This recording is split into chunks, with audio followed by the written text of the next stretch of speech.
It was a cold winter's day in Gilly's wood.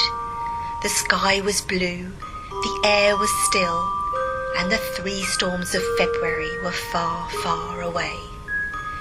The forest ferns had turned brown and crispy, and a carpet of golden leaves lay on the floor. Gilly the Woodlouse loved this time of year. Oak leaves were piled up high, and the thought of all those rotting leaves made him feel very hungry. The stream close to Gilly's home was pretty. Sometimes the water flowed quickly, and other times it was totally still. Today it was like a mirror, reflecting the tall bare trees of the new forest. The muddy paths were full of giant footprints, reminding Gilly to be careful when he was out walking alone. Gilly's home was in the middle of a rotten log. It was dark, damp, and just perfect.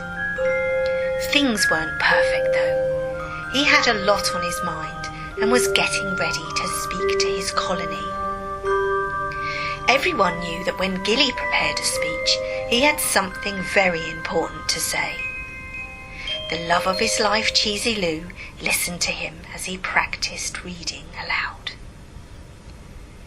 "I didn't realise there was so much of a problem," she said to Gilly. "Yes, Lou, I'm very worried.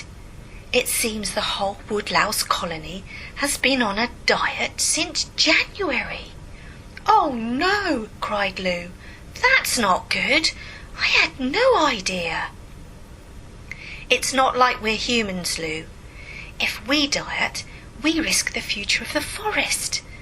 She nodded. "You must talk to them. You must talk to them all, and quickly." Gilly gave her a kiss.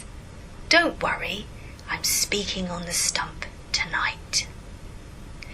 When Gilly's recycling team heard there was to be a speech, there was much excitement. "Perhaps he's giving out medals," cried Crawley Baker. "What for, Crawley? You haven't done anything to earn a medal," said Chuggy Wig. "Well, not long to find out, Chuggy. Here he comes." Gilly crawled up to the top of Speakers Stump and waited for his family and team to arrive. Cheesy Lou peered through her glasses at twins Roly Poly and Peaball, Little Bibblebug and Granfer Grig. Granfer had given many speeches in the past and felt proud his son Gilly was on the stump. Gilly's team gathered. There was Chuggy Wig, Chisel Bob, Crawley Baker, Penny Sow, Little Chiggy Pig, Slater, and even Dandy Postman. When they were all quiet, Gilly took a big breath and spoke loudly. "My lousy family and team, I am proud to stand here before you and very lucky to live and work with you all." The team got a nice fuzzy feeling and huddled closer together. "Here come the medals," whispered a hopeful Crawley Baker to Chuggy Wig. Gilly continued. "Christmas dinner was late but wonderful, and I know you all felt full up after eating Mr. Fox's giant apple. I also know that you made a New Year's resolution to keep exercising but eat smaller meals. That's an excellent thing to do if you're a human, but we are woodlice, and we are one of nature's recyclers. We are not humans. We are not insects. We are crustaceans. Our mission in life is to eat, to recycle dead plants and animals into usable food for new plants. The forest needs our help. We can't diet." Peaball and Roly Poly looked at each other and grinned. They knew this could mean only one thing: the end of their lousy diet and eating lots of rotten food again. "No medal for you, Crawley," sniggered Chuggy Wig. Gilly spoke again. "Now go out tonight and eat all the rotting leaves and decaying wood you can find, but be careful and watch each other's backs. Christmas has long gone, and we are food for others.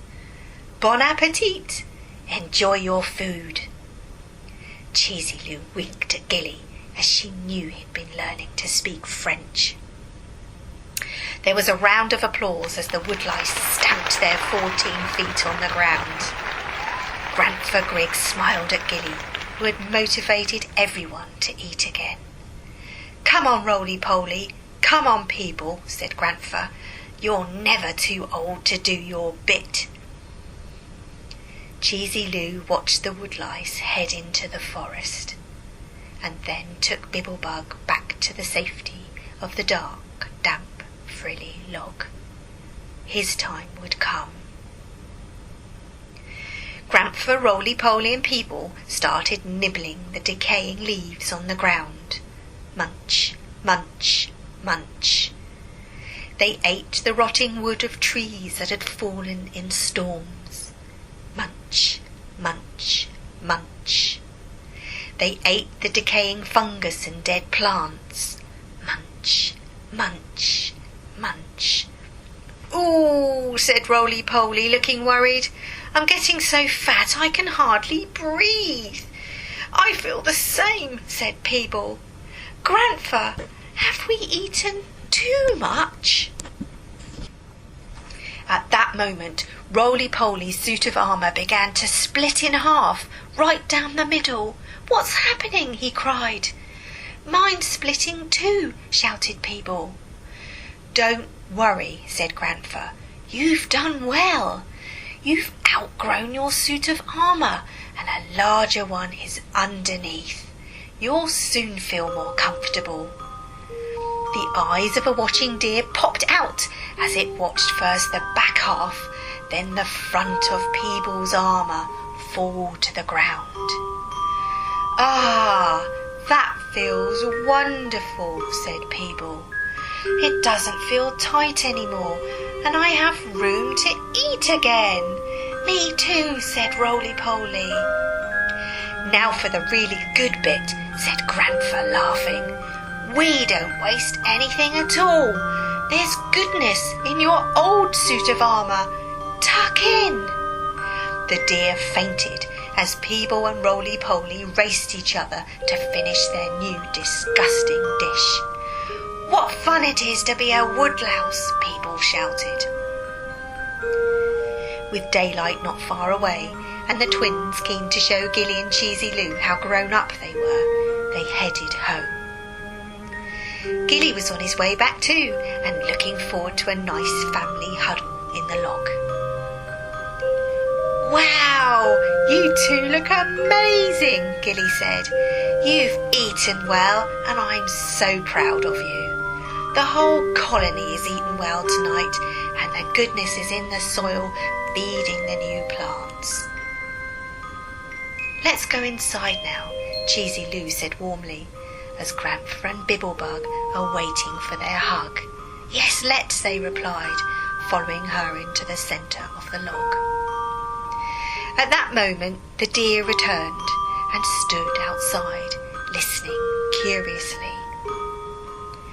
"Well," said Gilly, "I have one last thing to say to my family.